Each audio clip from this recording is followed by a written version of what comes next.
You don't exist anymore, Joanna. From this moment on, you are whatever we say you are.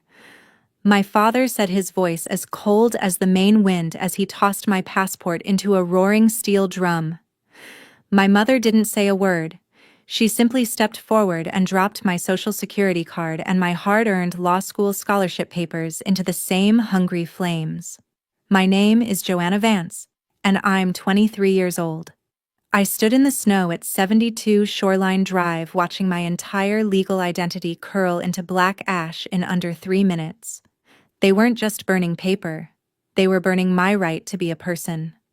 They wanted to erase me to turn me into a legal ghost, so they could force me to sign a voluntary guardianship form claiming I was mentally unfit to manage my own life. They thought they had won. They thought they had trapped me in a void where I had no name and no voice. But as the gray smoke rose toward the Atlantic, a single charred corner of my original birth certificate flickered out of the barrel. In that half-burnt scrap of paper, I saw a secret they'd spent 2 decades hiding, a different name and a hidden trust fund that changed everything. They burned my identity to turn me into a shadow, but they had no idea that within those ashes, I found the key to bringing their entire kingdom down. Before I reveal the chilling secret I uncovered and how I fought to reclaim my soul from the people who gave me life, please hit that subscribe button and join our community. Drop your location and local time in the comments below. I love seeing how far these stories travel. Now let me tell you how it all began. The heavy oak door of 72 Shoreline Drive clicked shut with a finality that echoed through the silent hallway, signaling my official transition from a daughter to a high-stakes prisoner. My father didn't need physical chains to keep me within these walls. He simply utilized the void where my legal existence used to be. Without a social security card or a valid passport, I was a ghost in the eyes of the state of Maine, unable to step into a bank, rent an apartment, or even purchase a bus ticket to Augusta. Alistair watched me from his cracked leather recliner, his eyes tracking my every movement with the predatory stillness of a man who owned the air I breathed. He had already contacted the neighbors, weaving a treacherous narrative of a nervous breakdown and temporary psychological instability to explain my sudden withdrawal from the world.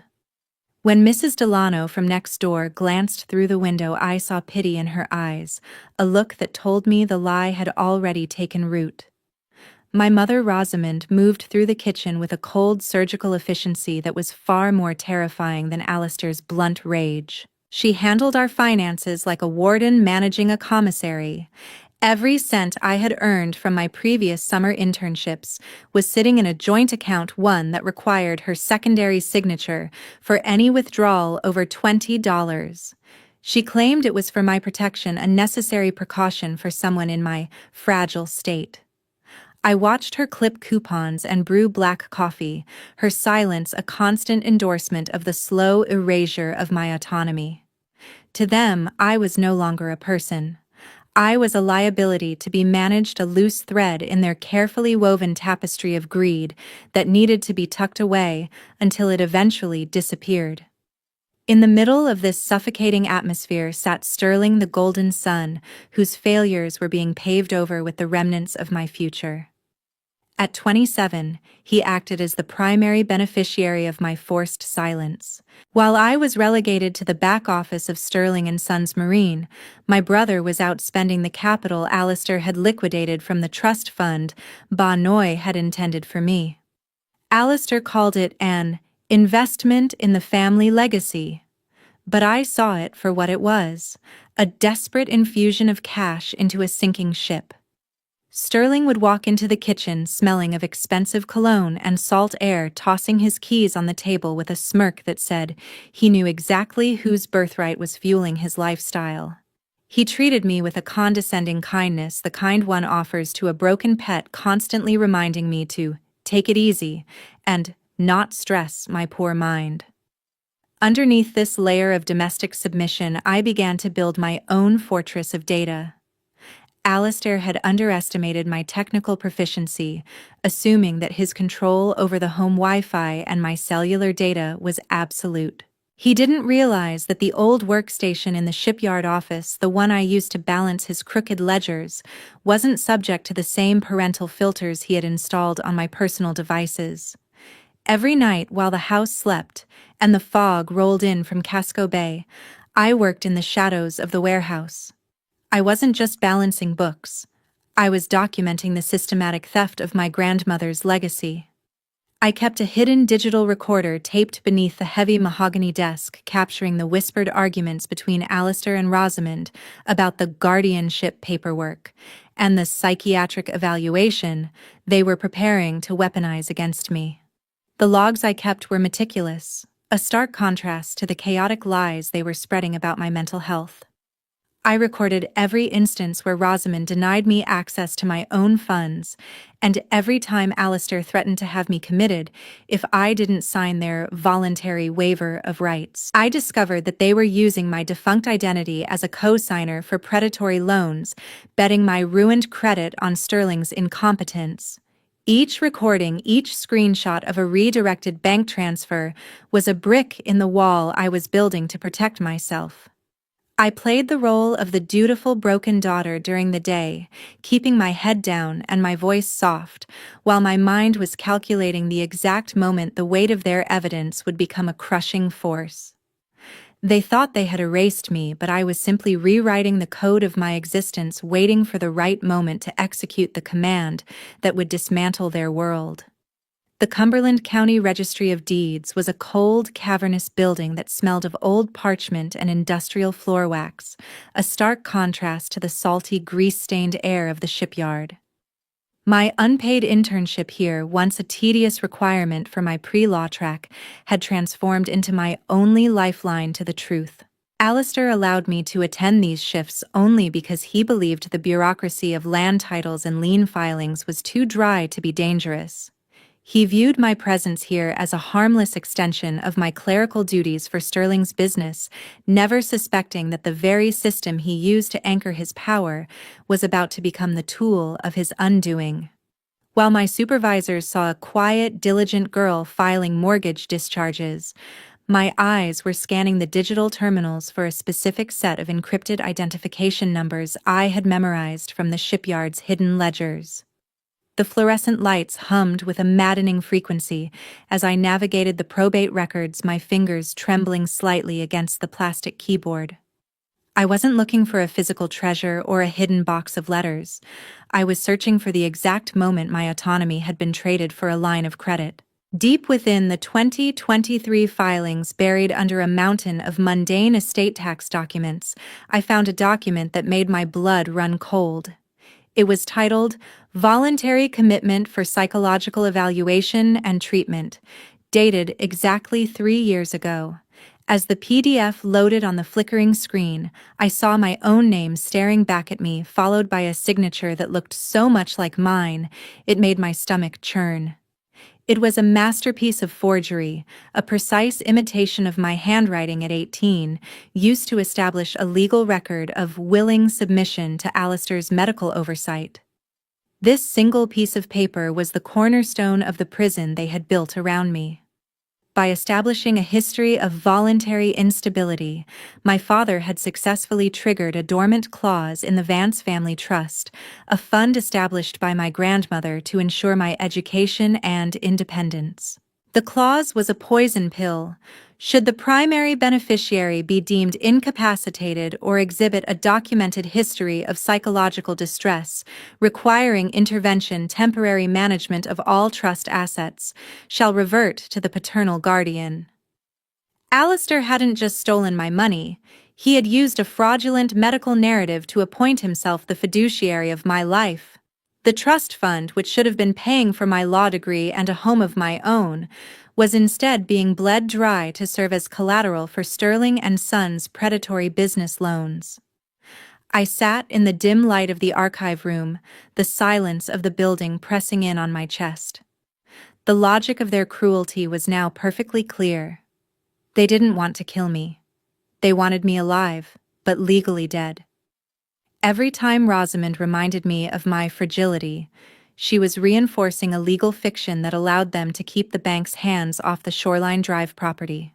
The house, the shipyard, and Sterling's lavish lifestyle were all floating on a sea of debt, anchored by a daughter who officially didn't have the mental capacity to object. I realized then that my father's care was actually a calculated effort to prevent me from ever reaching the age or state of mind where I could demand a formal audit. He knew that as long as I was the unstable girl who had signed away her rights, he could continue to treat my inheritance like a private ATM. The risk of being caught in the server room was escalating with every second the screen remained active. My supervisor, a kind but oblivious woman named Brenda, called out from the front desk about a misplaced deed in the Yarmouth file. I quickly minimized the window, my heart hammering against my ribs like a trapped bird. I didn't have a printer, and Alistair checked my bag every evening for any paper trail. I had to rely on my memory and the small encrypted USB drive I had hidden inside the lining of my winter coat, the same coat that still smelled of the Maine winter and the smoke from the backyard fire. I began to map out the connections: the bank, the probate court, and the specific notary public who had witnessed that forged signature. Each name was a new target, a new thread to pull in the grand tapestry of their deception. I wasn't just a victim anymore. I was a witness with a ledger, and for the first time in years, the crushing weight of their control felt like something I could finally push back against. The formal summons arrived not with a shout, but with the deceptive quiet of a white envelope placed on the breakfast table.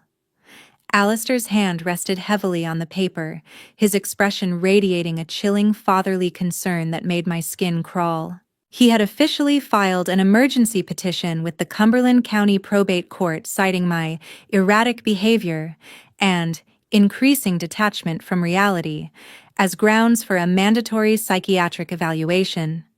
The destination was Pinecrest Behavioral Health, a private facility tucked away in the woods of Falmouth, known more for its discretion than its medical excellence.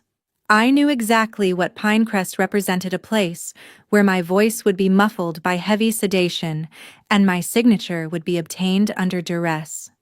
My father believed he was closing the final trap, assuming that a girl with no ID and a compromised mind would be led like a lamb to the slaughter. He didn't realize that I had spent the previous 72 hours preparing for this exact move. The morning of the appointment was draped in the gray, oppressive humidity of a Maine fog. Instead of resisting or spiraling into the panic my mother Rosamond so clearly expected, I remained eerily composed. While they watched me pack a small bag, assuming I was surrendering, I was actually securing the digital fortress I had spent months building. Inside the hollowed-out sole of my winter boots lay the encrypted external hard drive containing every recorded conversation, every forged document I had photographed at the registry, and the cold, hard data of the trust fund's misappropriation. I didn't need to outrun a car in a blizzard. I needed to outmaneuver a system that Alistair thought he owned.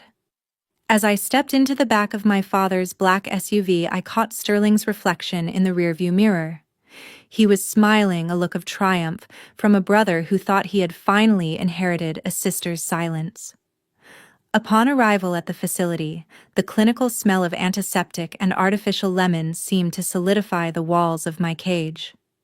Alistair signed the intake forms with a flourish, his role as the aggrieved protector performed to perfection for the benefit of the nursing staff. I was assigned a patient escort, a burly man named Marcus, who was instructed never to let me out of his sight. However, my father's arrogance was his blind spot.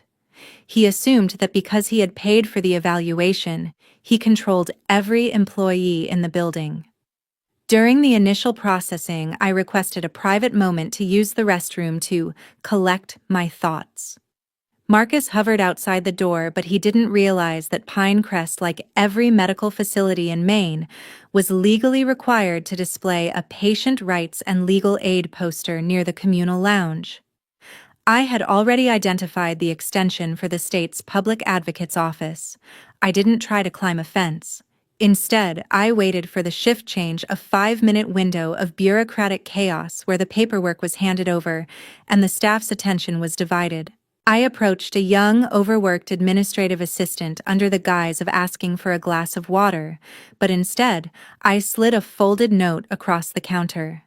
It was addressed to Arthur Sterling, the elderly family lawyer I had contacted weeks prior, using the shipyard's burner phone.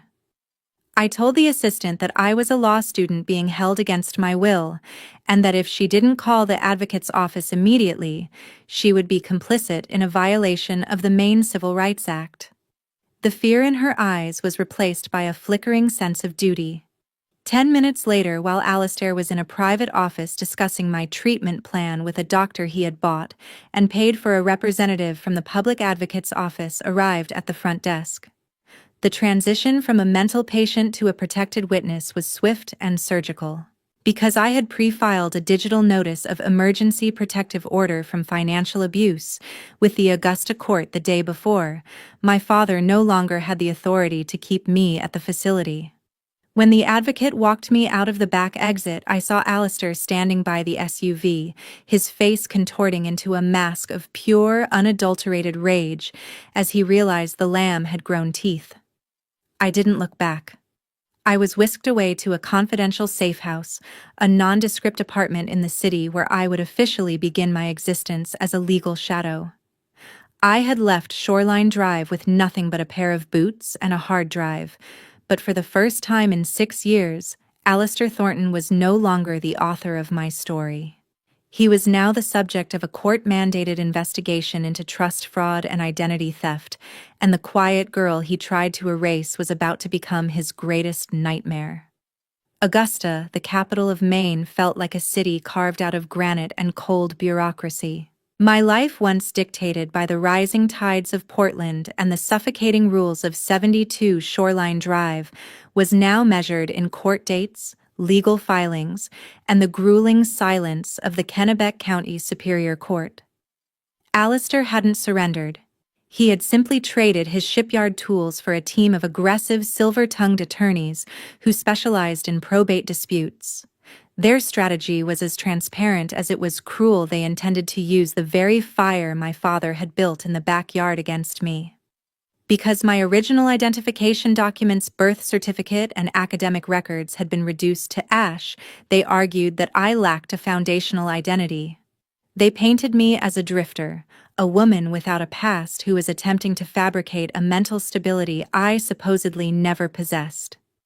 Every hearing began with them questioning my continuity of self, a polite legal way of saying I was a ghost, trying to haunt a living estate. To survive the financial weight of a civil lawsuit that stretched across 18 agonizing months, I took a job that most would find demeaning, but I found poetic.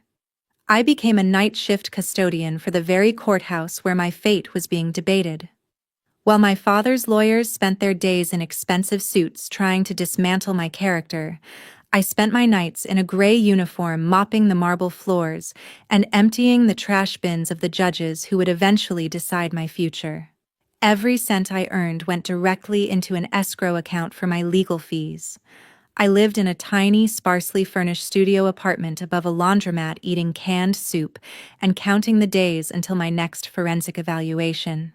The physical labor kept my mind sharp, a steady rhythm of work that reminded me I was still capable, still functional, and still very much alive. The most grueling aspect of this siege was the battery of independent psychological evaluations mandated by the state of Maine. Alistair's team insisted on the most rigorous, high-pressure assessments possible, hoping I would crack under the strain of being dissected by strangers with clipboards. I sat through dozens of hours of cognitive testing, personality inventories, and memory drills. I had to prove my competency not just once, but over and over again to various panels of state-appointed experts. They poked at my childhood memories, my decision-making processes, and my emotional responses to the trauma Alistair and Rosamond had inflicted.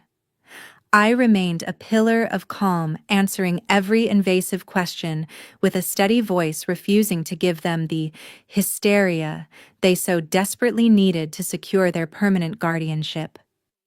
My legal strategy, guided by the public advocate's office, remained laser-focused on two specific objectives: the formal revocation of Alistair's guardianship and a comprehensive forensic audit of the Vance family trust.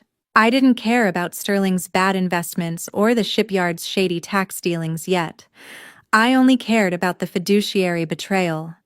We presented the court with the encrypted digital recordings I had secured, the ones where Alistair admitted the psychiatric commitment was a financial necessity, and where Rosamond discussed greasing the wheels of the notary process. The digital data I had smuggled out in the lining of my boots became the centerpiece of my counteroffensive. My father's attorneys tried to have the evidence suppressed, claiming it was obtained illegally, but the judge ruled that in cases of suspected elder or dependent adult financial abuse, the preservation of the victim's voice was paramount. As the months bled into one another, the atmosphere in the courtroom shifted. The aggressive posturing of Alistair's team began to falter as the audit revealed a massive, unauthorized siphon of funds. We discovered that Alistair hadn't just used the trust as collateral. He had been actively liquidating the principal to pay off Sterling's gambling debts and a series of failed maritime ventures. My father sat at the defense table, looking older and more haggard with every session, his facade of the concerned protector eroding under the weight of his own bank statements. I watched him from the gallery, no longer the terrified girl from Shoreline Drive, but a woman who had scrubbed the very floors he stood on to earn the right to look him in the eye. I didn't want his apology, and I didn't want a reconciliation. I wanted the legal recognition that I was the rightful master of my own life, and I was willing to mop every floor in Augusta until I got it. The legal battle in Augusta acted as a slow-acting poison, systematically paralyzing the Vance family's financial heart. Because my attorney had successfully filed a lis pendens notice against the Shoreline Drive property, the title was officially clouded, rendering it useless as collateral. The banks in Portland, sensitive to the slightest hint of litigation involving trust fraud, reacted with a clinical ruthlessness that Alistair had never anticipated. One by one, the revolving lines of credit that fueled Sterling and Sons Marine were frozen. My father, who had spent decades believing his status as a local businessman made him untouchable, suddenly found his business credit cards declined at the local supply docks. The financial oxygen was being cut off, and the empire he had built on the stolen foundation of my grandmother's trust began to suffocate in the cold light of a Maine winter. At the shipyard, the atmosphere shifted from arrogance to desperation. Sterling, devoid of the steady infusion of cash from the trust fund, proved to be as incompetent as I had always suspected. Without the ability to pay for raw materials or settle outstanding invoices, work on the custom lobster boats ground to a halt. The pride of the Vance family was now a graveyard of half-finished hulls and rusted cranes. The final blow came when the payroll account hit zero.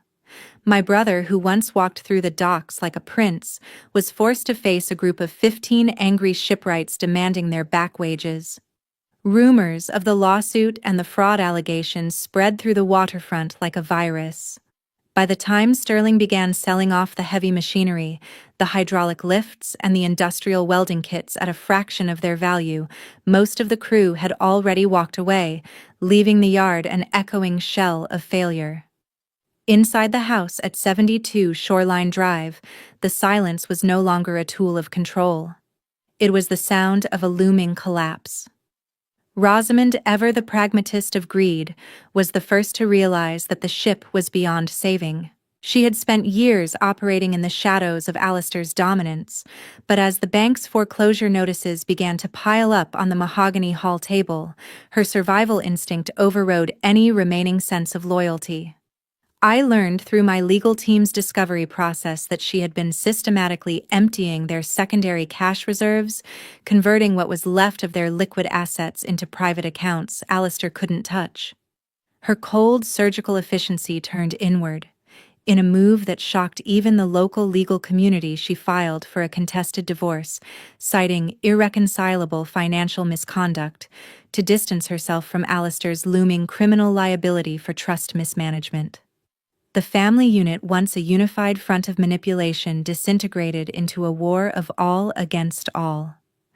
Alistair found himself fighting two wars: a civil suit from his daughter in Augusta and a divorce settlement from his wife in Portland. The man who had once burned my identity to protect his legacy was now watching that same legacy be picked apart by the very people he had tried to favor. Sterling, feeling betrayed by his mother's exit and his father's inability to keep the money flowing, retreated into a bitter isolation, blaming everyone but himself for the ruin of the shipyard. The trust fund, now under a court-mandated freeze, sat beyond their reach, a tantalizing treasure chest that they could no longer unlock. The end of the Vance era on Shoreline Drive arrived with the quiet thud of a deputy sheriff's staple gun. Because the mortgage had gone unpaid for 6 consecutive months and the business loans were in total default, the bank moved to finalize the foreclosure process. I stood across the street, anonymous in my winter coat, watching as the yellow tape was stretched across the driveway. The brass house numbers, the ones Alistair used to polish with such obsessive pride, now hung beside an official notice of seizure. The house was no longer a home. It was a distressed asset, a physical manifestation of a debt that could never be repaid. As the lights in the windows went dark for the final time, I realized that the dominoes I had tipped over 18 months ago had finally reached the end of the line. The kingdom was gone, and the people who tried to erase me were now the ones whose names were being struck from the ledgers of Portland society.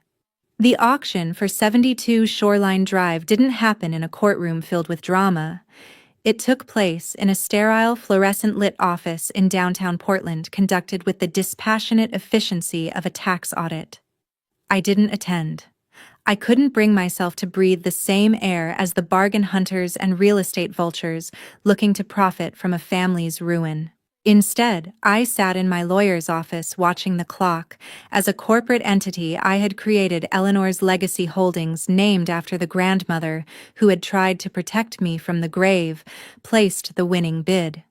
Using the funds reclaimed from the forensic audit of the trust, I bought back the bricks and mortar of my childhood with the very money Alistair had tried to steal. By the time the gavel fell, the man who had once burned my identity to protect his house no longer owned the ground beneath his feet. He was a tenant at sufferance, a legal intruder in a kingdom that had moved on without him. The 30-day grace period mandated by Maine law felt like a long, drawn-out exhale.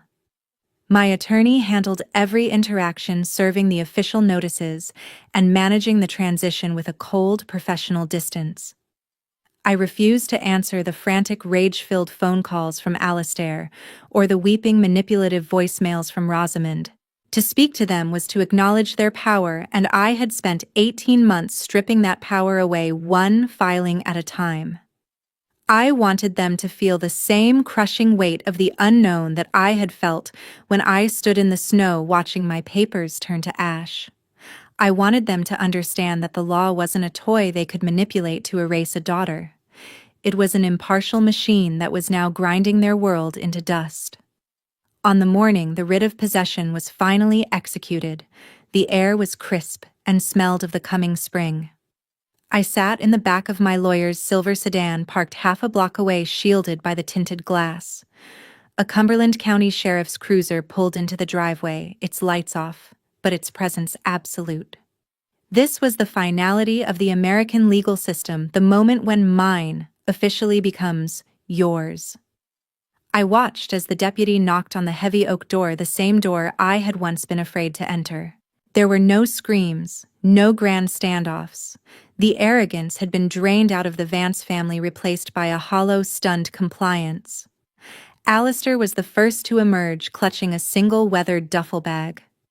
He looked smaller than I remembered, his shoulders hunched as if the weight of his own failures had finally bowed his spine. Rosamond followed shortly after, carrying 2 small suitcases and a box of Jan Len supplies. She paused on the porch, looking back at the house with an expression of profound disbelief.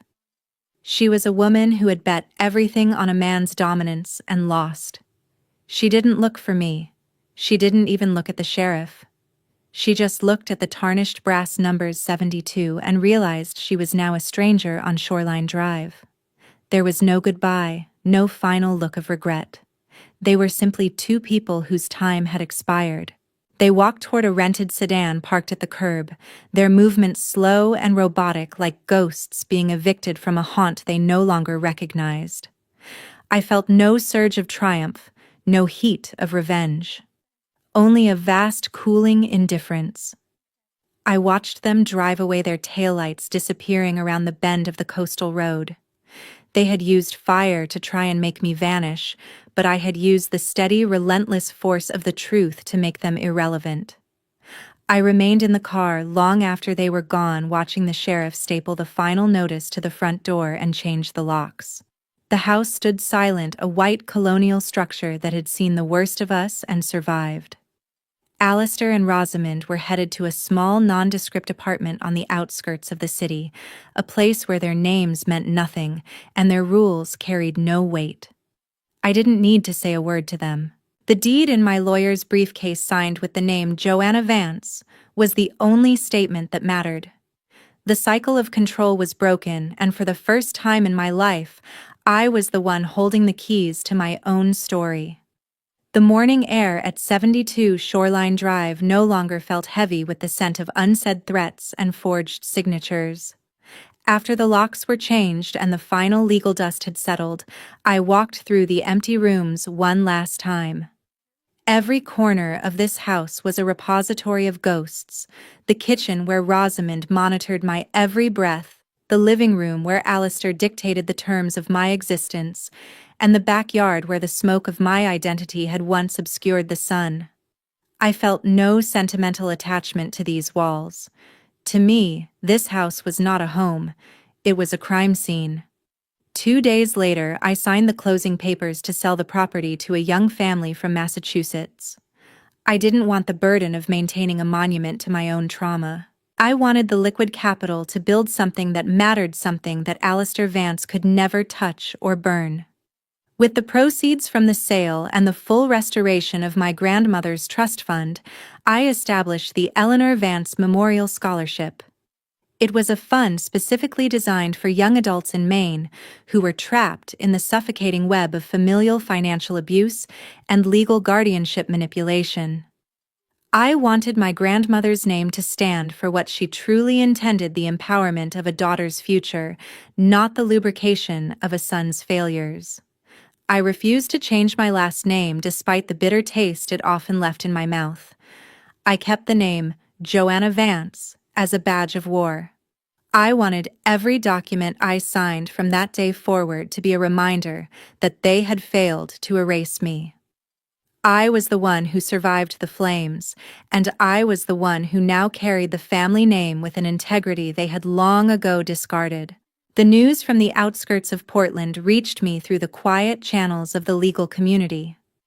Alistair and Rosamond had moved into a cramped one-bedroom rental in a dilapidated complex near the industrial docks, the kind of place Alistair used to look down upon with utter contempt. They lived on the meager margins of Social Security benefits, their days spent in a toxic cycle of mutual recrimination, each blaming the other for the loss of their kingdom. Sterling, the brother who was supposed to inherit the sea, was now a deckhand on a commercial trawler performing the back-breaking labor he had spent 27 years avoiding. There was no grand redemption for them, no cinematic moment of apology.